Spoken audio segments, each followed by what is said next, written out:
thing down.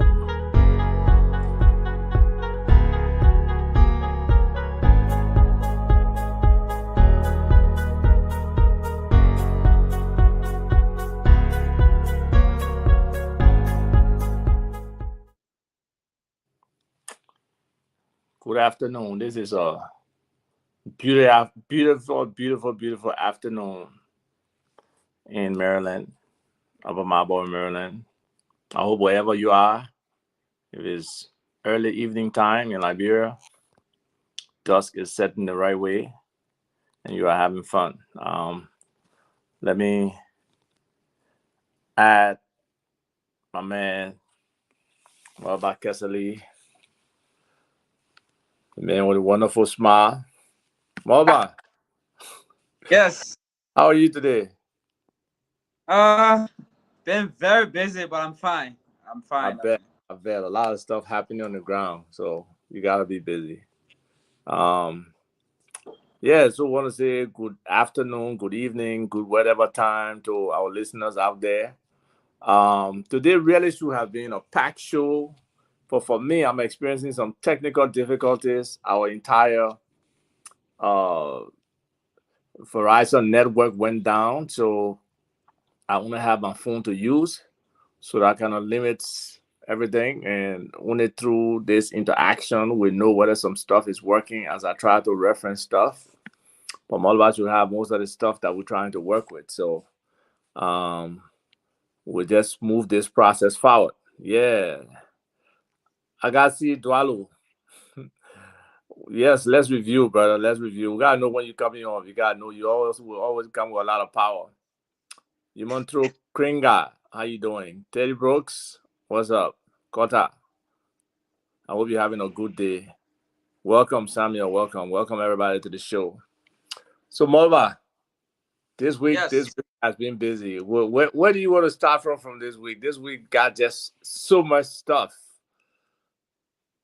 Well, I want to start from obviously the Solicitor General's communication late yesterday afternoon, and then the response from the defense team of Alexander Cummings, Senator Daniel Nathan, and SG Alosha Stoll. For me, that summed up my week, basically. Okay, so Um, let's give some context for people who probably okay. don't really know what happened, right? So essentially his communication originated from the fact that they went to court on Wednesday, I believe, to Yeah. discuss or to investigate the allegation that they tamper with evidence, criminally tamper with evidence. And they admitted, but what it said were pages, and it's not pages, folks. So I don't know if anybody has exported information from WhatsApp before. But when you export information, your conversation, your chat room from WhatsApp, it comes in a text file. And everything is documented at the time of the conversation, whoever made a specific comment and whatever the comment is.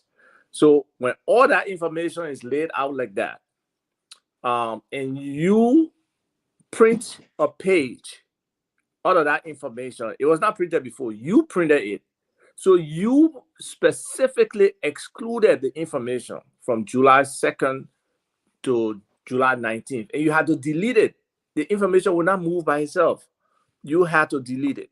So you delete that information, okay, and then print that page as the information, as the evidence that you will use. So you basically, specifically, intentionally extract 17 days of information, and then you print it and you bring it to court and you say that's the evidence.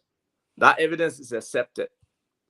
But on examination, subsequently by the defendants, the defense lawyers, they realized that, oh, some of this key information that supports our client position is missing. And they raised an issue. And they came to court and they said, yes, oh yeah, the other additional pages. But it's not pages, it's information that you extracted knowingly. Nobody induced you, nobody pressured you. You extracted that information and then submitted what you chose to the court. So that kind of behavior is what is considered as prosecutorial misconduct, which is criminal because it's not the role of the prosecutor just to try to find the person guilty at all costs. No, it's to show that justice is done. That's why the Solicitor General usually looks at cases to see the veracity, the merit in those cases to bring them to court, because they don't want to waste the people's time. Neither do they want to waste their own time. Look at what's happening in the country today, Moreover. What are so many things that they're losing out on because they're trying to focus on Mr. Cummings and denying this opportunity? So that's the basis for his response, right? So you can share what he said in his response, and then we can talk about it a little bit. Well, anyway, first, when the information came out that the prosecution had removed several days of evidence, and by the way, something we should all note is that the very parts of the evidence that they inadvertently quote, I want you to say that because I'm quoting it directly, that they inadvertently removed are the very parts that point to the innocence of the accused. And in our jurisprudence, it's not just about finding an accused guilty. It is about adjudicating justice. It's about giving the accused and those who are making the accusation, to have, some level of justice and closure in whatever matter it is. But unfortunately, the state is now involved with prosecutorial misconduct, which is criminal. So I would say they are involved with criminal activity in an alleged criminal matter. Now, Mr. Cummings has and his co-defendants have always been in court. Mr. Cummings have filed to leave Liberia to go and see his mother, who is 93-year-old and approaching 94 years old. Right. So the prosecution team first resisted the application of the defense team to allow Mr. Cummings to travel to the United States to see his mother. After, the defense took an exception to the city court, the Monrovia City Court, the court then said that Mr. Cummings could travel and go to America, but they made specific reference to the time of travel, the time of return, and the places of travel. And those things were clearly laid out, like 1, 2, 3, 4, for both the defense and the prosecution team, because the ruling from the city court went back to the magisterial court, and the judge in the magisterial court, which is Joma Jala, made available the ruling from the city court to both the prosecution and the defense teams. Right. And so both set of lawyers, and including the co-defendants, were all aware of what was expected. They knew what the terms were, right? Yes, they knew exactly what the court had asked for. Surprisingly, when Mr. Cummings traveled to the United States, came back in the time frame the court had given him or he had asked for, the prosecution team through Solicitor General Cephas wrote a press statement demanding that Mr. Cummings release the time he traveled to Liberia, Ghana, and a copy of the stamped visa, the U.S. visa, in his Liberian passport, and the list goes on and on of some ridiculous demands. Now, what is the government trying to prove, aside from the fact that Bernard Aure and the ALP accused the ANC leaders of forgery and criminal conspiracy?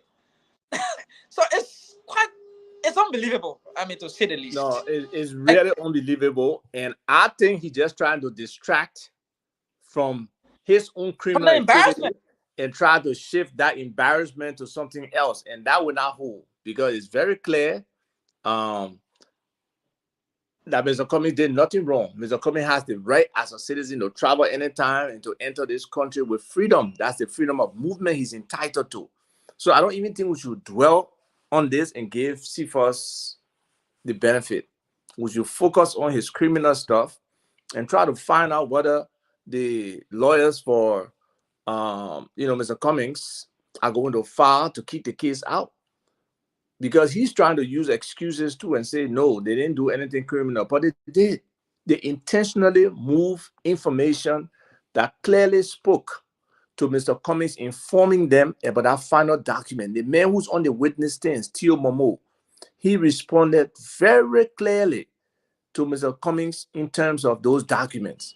So for them to come now at this stage and try to change that, oh no, they intended something different, it just makes no sense. And we just hope that the government will recognize the errors, the mistake, the embarrassment that CFOS is causing them with his criminal behavior, and move on to something else. Because this, I don't want you to say a mistake. I mean, if you say mistake, I mean, then you probably would just be saying, all right, they were right and made a mistake. But it's not a mistake. No, this was deliberate. If I said mistake, it's my bad. But it's intentional, very, very intentional. Very and intentional. Unfortunately, I can't show my screen with the image, but the image shows it clearly. July 2nd or July 19th, that whole gap is missing. When you look at the other conversations, you see them. July 2nd, even Joseph Boyka responding from which party? Theodore Momo, ALP, sir, because they were talking about certain things that had not been done. Then Mr. Cummings came in there and said, I hope this meets all of you well and safe. A quick update since our last Zoom call. We have received resolutions on the FA, which they referenced the framework agreement at the time instead of the framework document, from all parties, with only one remaining to be notarized. And this was on July 7th, 2020. And they deleted all this information. We have a commitment that it will be done today. We,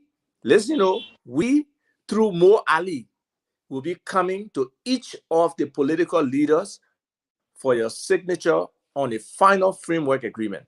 So there you go, folks. On July 7, 2020, they were talking about signing the final framework agreement. There was no instance of them doing all those signatures on that framework agreement back on May 19th. They just did something on Zoom, something ceremonial to consummate the agreement that they had actually agreed to something. But then what happened the next day? Nearly everybody in the Republic got upset. How you designate George for only importing CPP people? It's wrong. Any Liberian should be able to work in any government if they are qualified to do so. You can't restrict jobs to only the people who are in your party. There's so many technical jobs. That's what's happening now with this government, that they can't function. They have replaced real technocrats with incompetent, unknowing people who don't understand what's going on in those different ministries and agencies, and they are just, drowning in the incompetency. So this really speaks to the fact that CFOS is just on a mission. This is a persecution. This is not a case. There's no transparency to move this case forward. So, Molba, I think we need to keep on CFOS neck on this issue. And first of all, let me start with President George Weah. Unfortunately, George Weah is not the kind of president who considers the interests of the nation first above his personal interest or his personal ego. And that's where he fooled me. Where he fooled me, Mama. That's where he fooled me. I really believe that George Weah loves this country. I really did. No, he doesn't. It's clear to me, very clear that he doesn't. And I argue with some of my friends. I fuss with people. I say, look, they men really love this country. But what did it turn out to be? Zero. He does not. Unfortunately, CFOS should not be Solicitor General today based on this particular criminal act, because what it does here is it places a big cloud on this government. But you got to look at every case that CFOS ever touched. Every case need to go for judicial review. Every case that he has brought forward. And the ones that he even compromised, because there's evidence to some people that he compromised certain cases that the state should have won. So this guy should not be in this position. Absolutely. He shouldn't have even been in the position to start with. Look at CFOS' criminal and violent past. Look, a few months ago, CFOS was accused of ritualistic killings. CFOS was accused of burying virgins alive to get into power. Look, In which country would a serious president keep such a man as the lead government, prosecutor? But It is I'm not illegal. surprised. I'm not surprised. Look at the calls for Wabudeke, who was the what do you call them? The LSCC. LSCC boss, Yeah, the LSCC boss. Look how long it took before he could be removed. We talked about that thing for months. Criminal foreign Nigerian in opposition, claiming to be a Liberian, clearly not a Liberian, and they allow him to be. Now, yeah, he even got accepted as a Supreme Court counselor, which is crazy. I don't know how a foreigner who has not naturalized properly in our country become a lawyer in Liberia. It's like the judicial system is sick. It needs to be revisited. It needs to be evaluated. You the know, government is using the judicial system to go after opponents, to go that's after exactly what they're doing. advocates. They're legalizing criminality. That's what they're doing. So, so what's some of the other major issues in the news? I don't know if people were able to read Lehman Bowie's article that she wrote. They in a nutshell, what I got from it is she really believes that there should be change for 2023. This government is not protecting its citizens. There's a lack of security. There's a lot of corruption going on. There's a lot of mismanagement of the country's resources. And she's pleading with the people, don't drop the M from masses, because she doesn't want them to be asses for 2023 to 2029. That's 6 years. 6 years is a long time.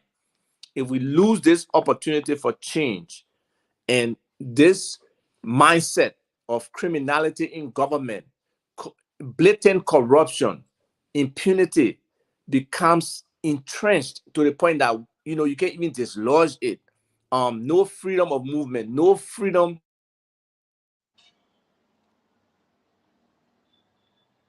Very tough for our country to move forward.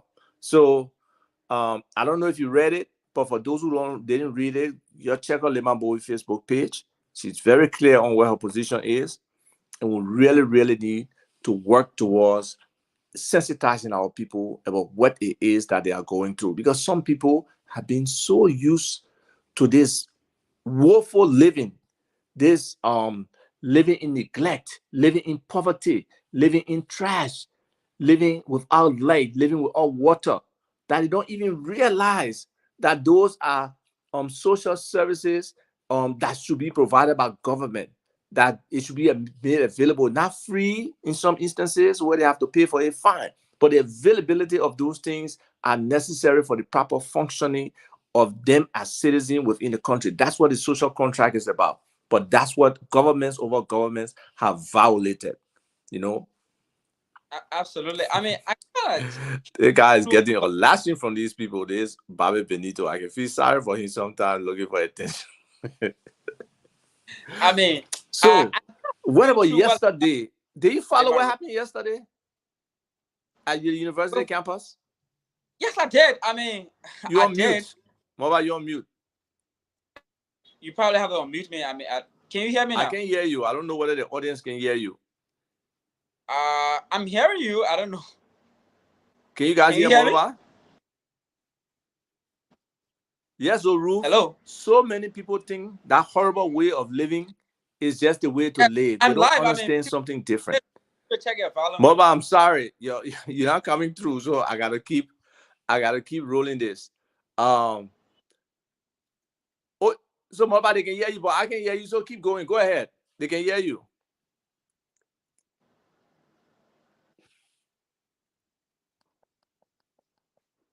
Okay, I was talking about the Lehman Bowie thing. I kind of skimmed through it. Did not do a detailed reading, but just a few points I want to strike here. Oh God! Moba got another stalker. We are living in a country where there is gross disregard for our rights, and oh Lord, for our standing as a Liberian, populace. The government does not respect us, and they are at a place where Mr. Weah wants to get re-elected. If we were to make a mistake to re-elect this government, there would be what? You mute up my mic.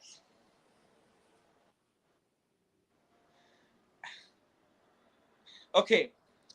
I don't know what's happening with your line there, but I think the audience can get me. If we were to get Mr. We are re-elected, it would be the worst mistake we've been making in the past 100 years, or since Liberia was founded. We cannot allow the CDC to come back to power under no circumstance whatsoever. As I was just talking about what happened at the University of Liberia yesterday, see how Jefferson Koji talks and hooligans and criminals and bandits on the campuses of the University of Liberia at a state funeral, so to say, a funeral recognizing one of the historical icons of Liberia, a man who laid a fundamental bedrock for the Liberia we have today, for the new Liberia we enjoy today. Jefferson Koji talks at that occasion and disrupted it. And what has Joshua done? Absolutely nothing. Jefferson walks scot free today. He still sits as city mayor for the city of Monrovia. In which responsible country with a responsible government that regards its citizens will a Jefferson Koji still be sitting at the Monrovia City Corporation as city mayor? It is totally ridiculous and unacceptable. But unfortunately, that's where we find ourselves. And there is absolutely no other way we can wean ourselves of this pariah and decadence in our governance and our state structure until in 2023. So 2023 presents the singular most important opportunity we will have to bring to an end this pillaging and this assault on our democracy and on ourselves as Liberians and on our very existence as a country and a people.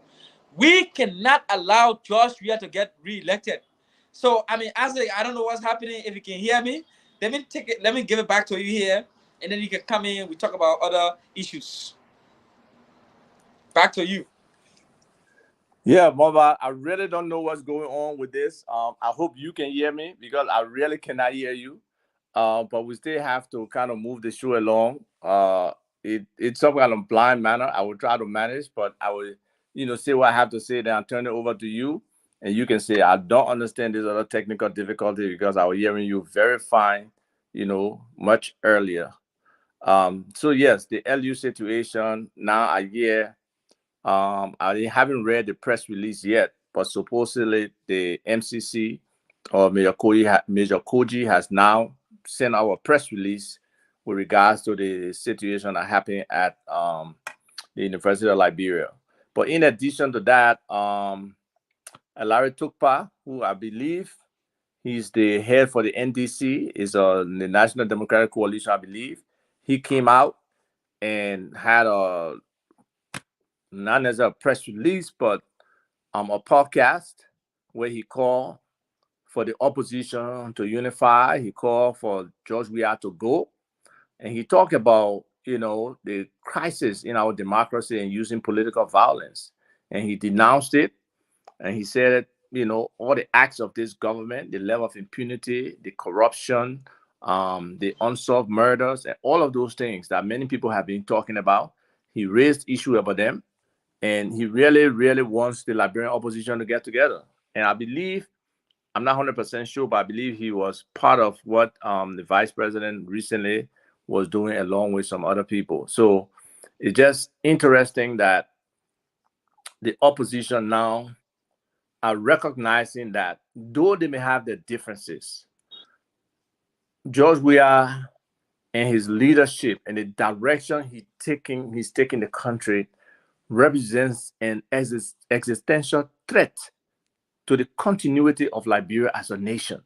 And if people cannot recognize that, the deterioration in nearly everything around us, the governance, the police, law and order, safety, the judicial system, the financial system, the job creation issue, the situation with concessions.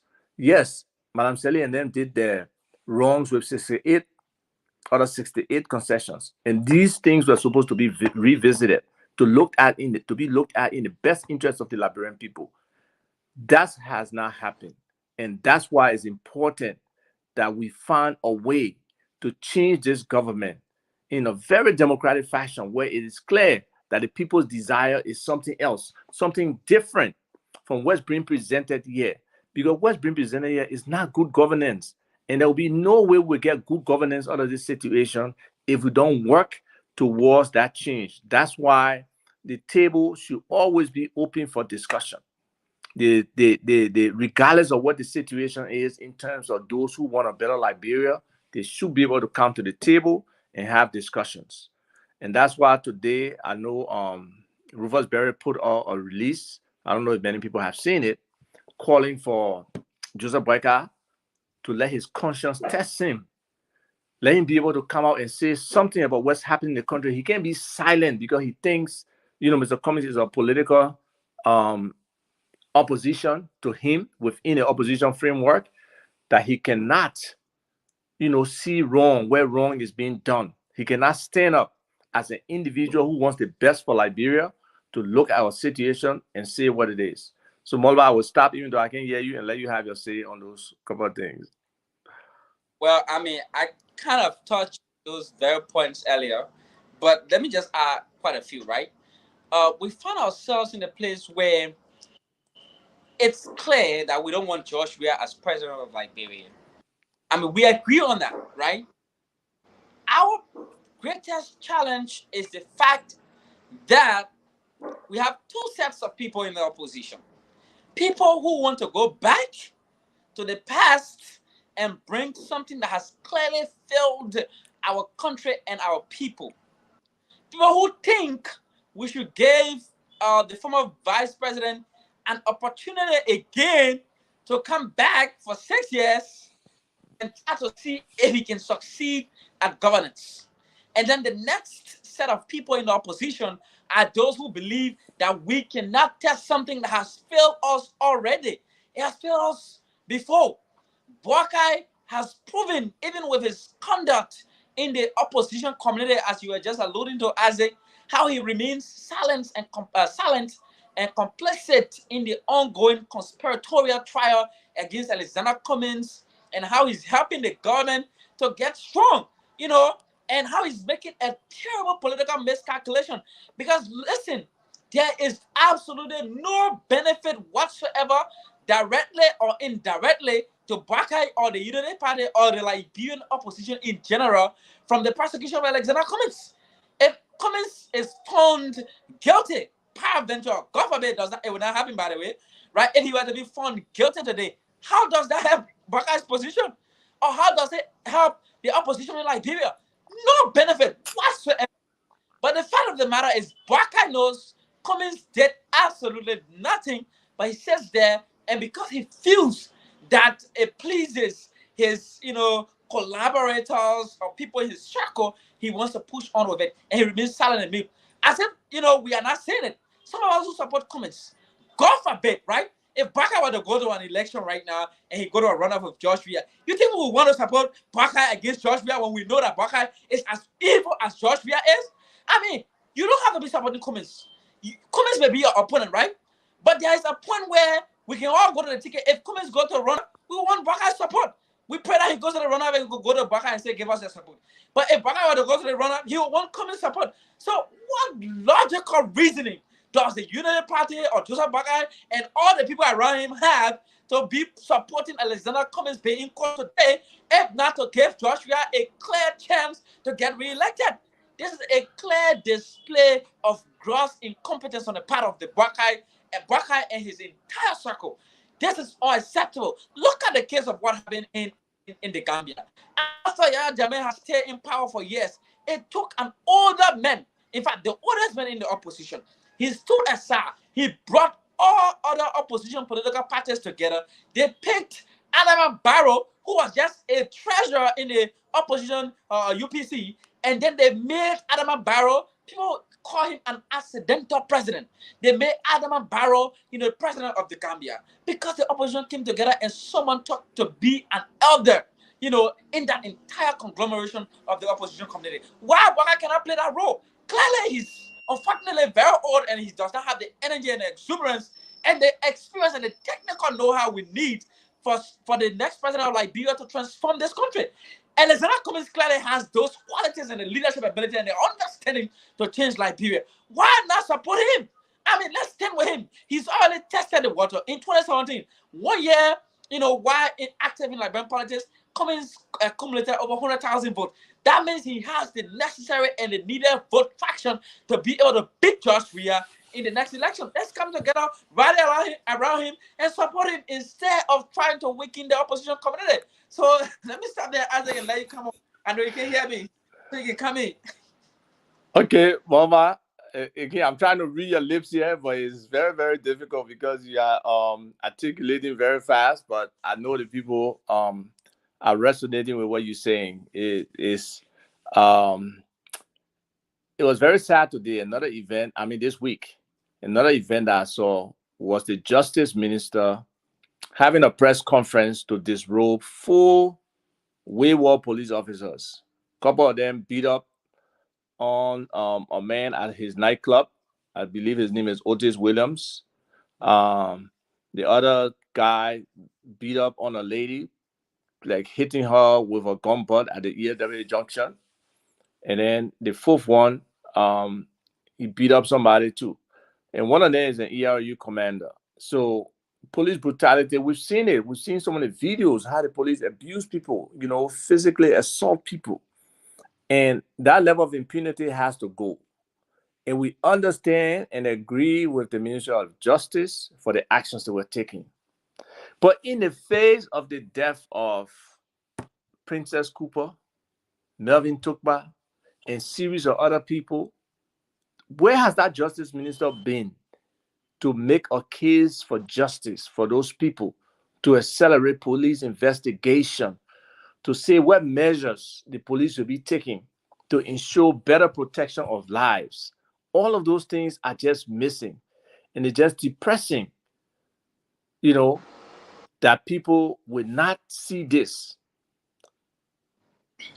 and see that the Justice Minister is not focusing on the security of his people, but he just on probably elevating himself as coming out against police brutality. No, there's also brutality of Liberian on Liberian that needs to be looked at.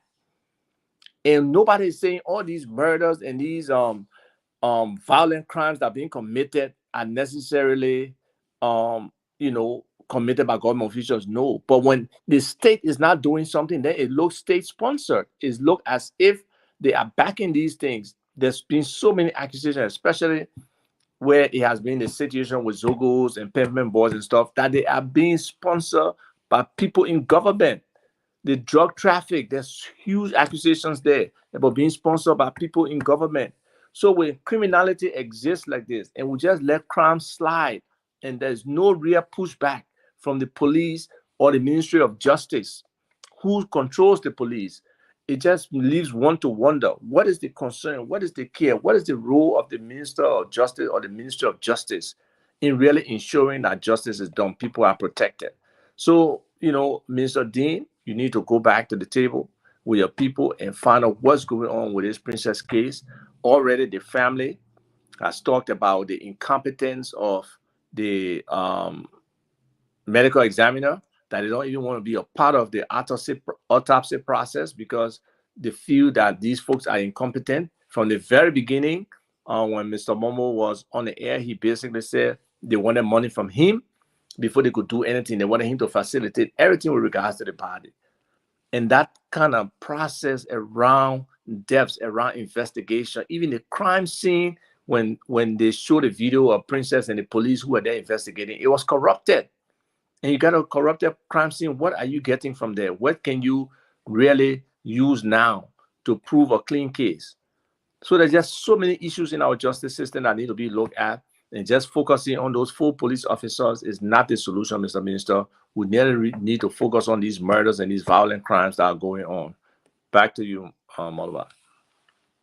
Yes, let me start by saying, when you appoint incompetent people and people who do not clearly know what they want to do and how they want to, function in their various positions, these are some of the results you get.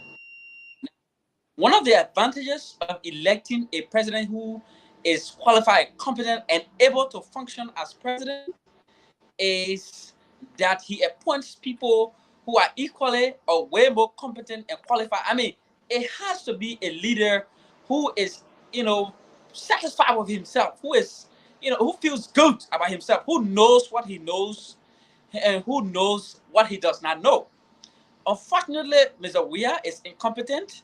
He has surrounded himself with way more incompetent people who do not know a thing about the various offices and positions they occupied.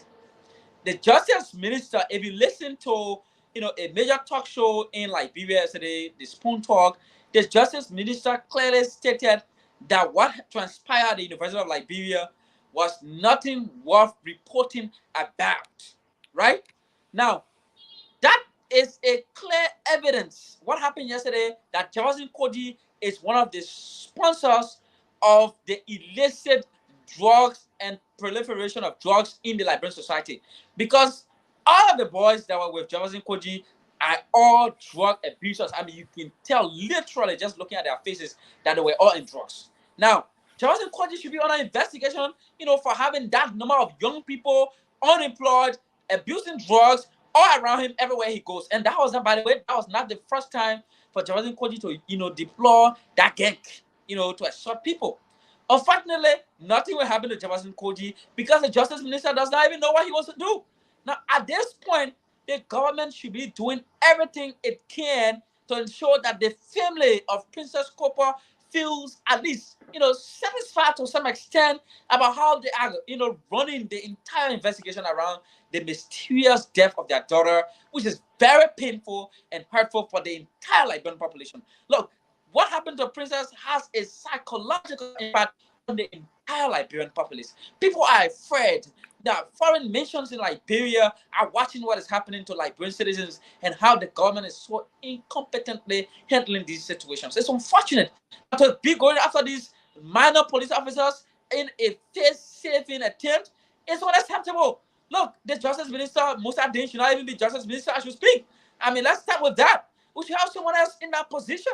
But anyway, the entire government is rotten, starting from the head all the way to the bottom. So, I mean, Isaac, I don't know where you find a solution. So let me give it back to you. That's all I have to say about this entire situation. Thank you. Yeah, folks, again, we apologize for the lack of interactivity in this show between Moloba and myself. It's challenging, but we have to do it. For some of you who don't know also, we have the Liberian Petroleum Regulatory Authority.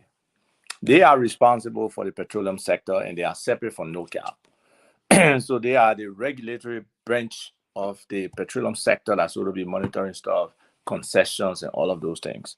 And it came out recently and extended the open bidding period. And as folks know, there is an issue with oil and gas prices in the world today. I mean, we see what it is for fuel. There's a huge demand. And then recently in Brazil, it was discovered that where they could not discover oil after more than $400 million worth of investment.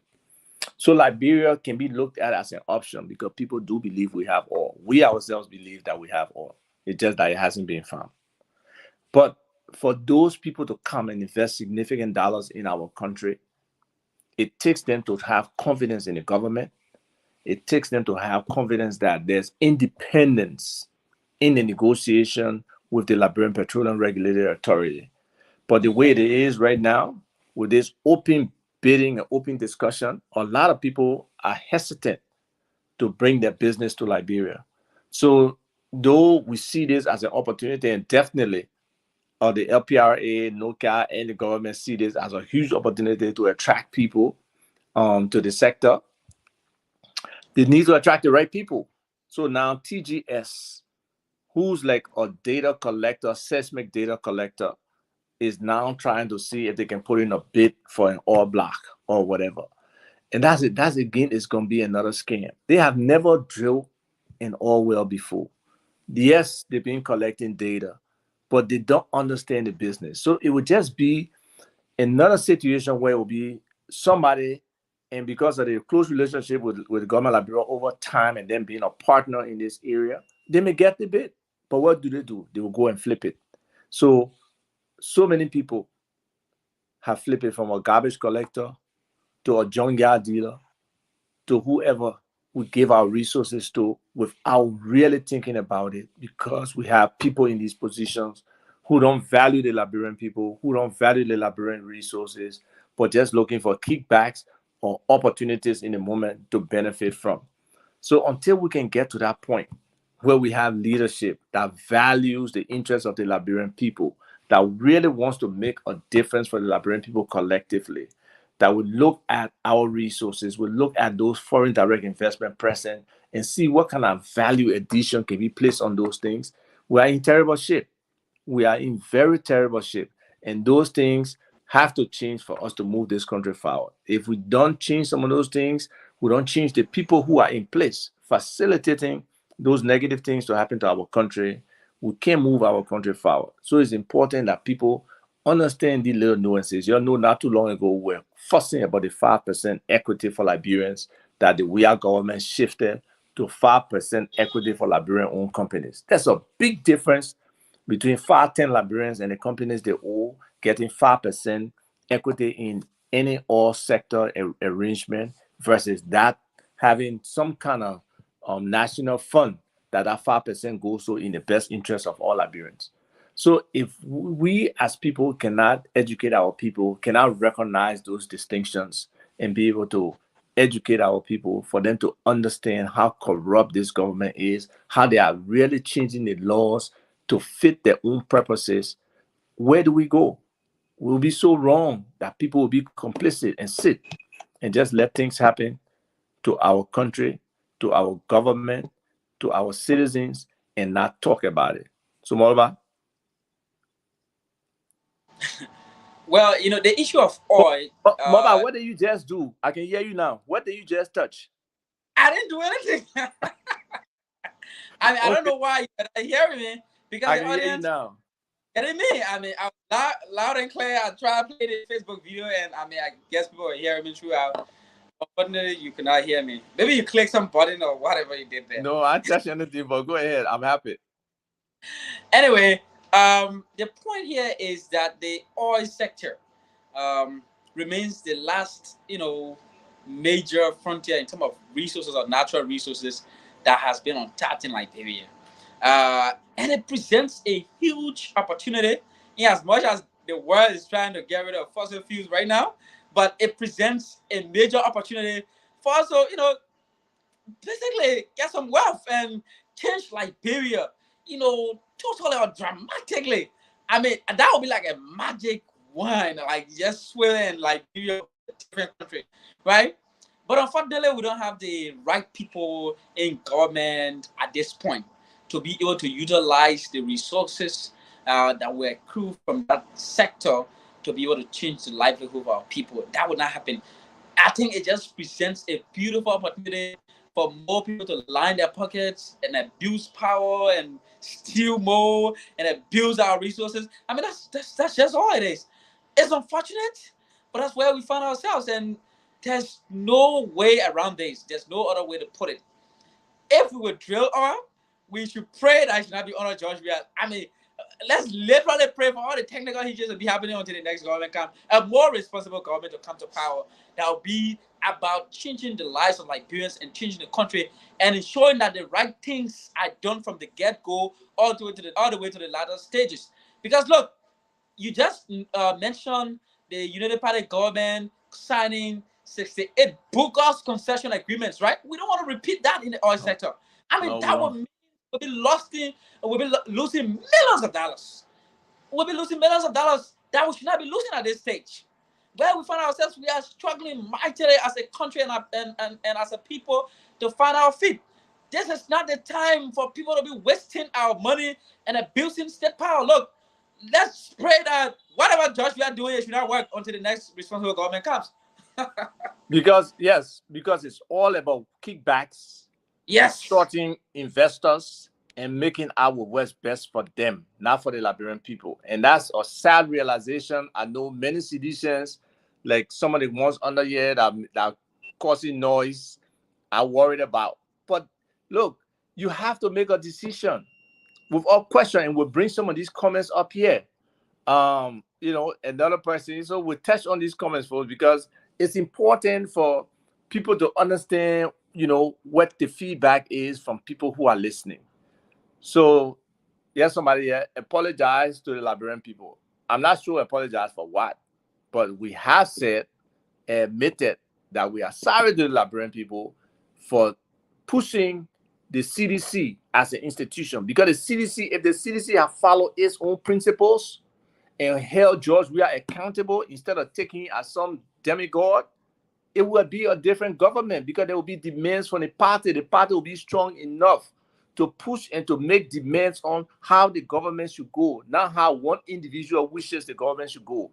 That's the distinction some people don't want to realize. But we have to continue to fight. So this is another comment. This is being rude from you, Sir Isaac. You can call, well, they say call, but call someone who's following your show as attention seeker. I'm not saying that's the reality. If somebody comes, dismisses the show, and then still stays on and keep making comments, if the show not relevant, then what are they here for? What are they there for? They're trying to distract and seek attention. To be honest, it's a bad thing. I'm sorry. Whether citizens do it or not, just saying citizens do something doesn't mean somebody else can do it, especially if somebody is trying to distract a program. I believe that's an entitlement that can be done. All right, so Richard Johnson says, so true. 6 years, a long time. And Mobile can come in on any of these comments, especially when you are suffering, and Liberians need to shine their eyes. Yeah, Richard, that's what we spoke about. The decision is really with the people. There's no one person I went into, please come vote for George Weah. No, I simply made the case for the CDC. George Weah was the arrowhead for the CDC. So by default, yes, nobody can show me where I praise George Weah as the best option. No, I really believe George Weah loved Liberia, that he would try to make the best decisions within the framework surrounded by, qualified Liberians, like he said. He ran away from all of that. You want to blame me for the actions of Joe Weah? No, I can't take that blame. Joe Weah got to take the blame, the corruption under his administration. He will have to account for it, not me. My job as an opposition person was to point out all the faults of the Ellen Johnson Sirleaf government. We did that well. And now we are starting to do it with this George Weah government. We'll shine a spotlight on these things, and we'll show reason why George Weah is not an option, except for a 180-degree turn in the way they're governing this country. The Liberian people should not vote for George Weah. For those who think their lives are better, then go ahead and vote for him. I said the same thing for those who wanted to support Ellen. If you felt your life will go in the right direction, was better, then stick with what you know. Go for Joseph Boyka. So, look, I mean, just to that point, I want to say this. When we went to the election in 2017, we Liberians practically went for two options. One was to start anew, to start fresh, to start with something new, and the other was to continue with the past, or continue with what was existing. Clearly, our people were tired with 12 years of Unity Party, Joseph Boyka, Ellen Johnson Sirleaf, and they wanted something new. Now, unfortunately, the CDC was able to have convinced the bulk of our people that George Weah loved Liberia, and he has shown some signs, by the way, that he loved Liberia. And I mean, I don't want to stop you from trying to be critical today because you supported George Weah. That's not acceptable. Look, it was within your rights to see George Weah as a good person. Now, the responsibility was now on George Weah's head to prove you right for your support to him. For George Weah to have lost your support at the very beginning, I mean, that's on George Weah's head. Because George Weah behaved irresponsibly, he did not run the country the right way, or he did not do the things you expected him to have done. And you, being a patriot, you withdrew your support from George Weah and said, look, I did not support you because I like you. Easily. I supported you because I want to change Liberia. That's just the case. I don't see why people will always they can keep crying. I was there for 2 years and we got hard written proof. 2 years fighting everything internally. You can't just jump out of something because you help build something. You want to work with it. We fought against, the Joe Weah building all those houses. Oh, you don't like the president. We fought against the different deals that came from China. Those companies had no substance, nothing. How you going to co-sign agreement with them? The Iboma deal, the Eaton deal. We fought against it. The 16 billion came. We pointed out the idiocy of it. The 20 million map up. We fought against it again. How many times do you butt your head against the wall? No, it's not worth it to stay with the CDC. So let's look at one other funny comment. James S. Good Day Flomo. ALC, some people, the guys are talking, but only 28% watching. So this is just about the number of people watching. It's not about the substance. You know, you participate. You participate on a show that lacks substance. The questions you ask the people, sometimes you don't even understand your own question. And then you will come here and question somebody else's show. The benefit of these kind of shows is that they are there. The people who watch it on the instant will not be the maximum number of people who watch. It will go on. It will be there anytime people can refer to it. So James Goody, I know you're into numbers, you're into the show, and hey, that's your flavor. But respect the fact. I think you're supposed to be a journalist, but you don't sound like one. You sound like a fanboy for something. I don't know what it is, but you do sound like one. I still don't have LEC, so you're managing. Oh, yeah. Tell us what the other person saying. Oh, this is what Prince Johnson said in 2017. Man, Prince Johnson, man. So now, the kind of thing, nobody want war in this country. So let's not focus on what Prince Johnson said about war. If Prince Johnson was serious about we are leadership, he will not be providing support for we are. And he does. All right. So he asks, what's the difference between CDC and an institution that's in bed with someone who was found guilty of corruption? You guys think we're stupid, eh? So I don't think here. Because somebody was found guilty of corruption, does that mean they should be banned from the political landscape? Should that mean they should never participate? Should that mean they should not exercise their democratic right? I personally don't think so. Okay. No, let me respond to that person. Okay, go ahead. We find ourselves in a country where over 70% of the people who have occupied major government positions either stole from the country or govern the country incompetently. Now, I think you're being generous. When you say 70%, I think you're being generous, but go ahead. I mean, the number may be way more than that, right? But these very people are still respected in some Liberian cultures. These very people still have, some political capital. The point is, they are so used and accustomed to stealing and abusing power. Now, if we feel that there is a different way to govern our country, to lead a government, to be responsible, we cannot do that in isolation of other Liberians. I mean, there's no way you cut off 70% of all the people who work in government before and you say you want to run a country. Now, we have to bring a lot of these people on board, work with them, and teach them a different way of doing things. Like to literally give them a technical understanding and a roadmap to be able to govern differently, to lead differently. My people, we collaborated with these people because we want to teach them that when you're leading a country, it's not about yourself, it is about the people you are leading, and you have to lead in such a way that you can change the livelihood of these people. That's why we collaborated with them, not because we thought they didn't steal, we knew they stole. I mean, but we can't kill them because the Liberian people, if the country as a whole had decided that these people stole, let's put them in jail, then we're not going to work with them. But the country did not put them in jail. So you want us to kill them? No. We decided to say, let's bring them on board, teach them a new way of life. Like, that's what the Bible teaches. You should not go and condemn people.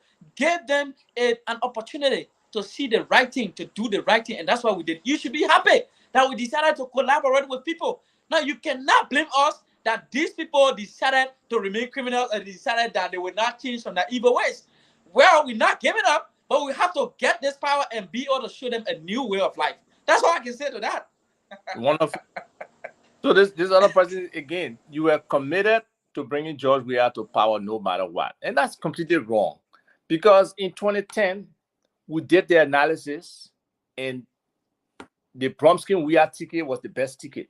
And that's what we pushed. It was not about bringing Weah to power. It was bringing the CDC and a change the philosophy of the CDC to provide opportunity for every Liberian to have an affordable living. That's basically close to the same thing here in the ANC What the mindset is, there's room for everybody, where everybody can be somebody. That's the kind of party the ANC is. So it's not just about George Weah. Yes, George Weah was the leader of the CDC in 2017, but 2011 it was not feasible, and that's why the option turned to Winston Tubman. So for somebody to say it was just about George Weah, no, it was not. It was what was at the time in our mind best for the country and moving the country forward. It's just that in 2017, George Weah was the overwhelming favorite by most of the people to be the standard bearer. So you can't fault that. Let's see. There was a couple other good comments here. Oh yeah, the other person asking, James Goode Flomo, are you journalist or journalist? Take your side publicly and stop, taking shield behind the microphone. No, look, Kefala, maybe that's what the guy want to do. I'm just disappointed in Goode that he would come and make that kind of comment. I hate to say the first day he picked up the microphone or when he started any show, he had that significant number of people. Even he go start his own show today. What substance does he offer? But anyway, that's for another day, another time. Let Flomo continue to I like the other one. Bobby Benito, the man who say they show useless, worthless, but he stay here whole day. Now he asking me, he telling me to stop using words I can't define. Bobby, which word I can't define? It picking here, you just a list stalker. I see what the person told you say you're a clown. I thought you were I thought you were other year. No, Bobby will stay around.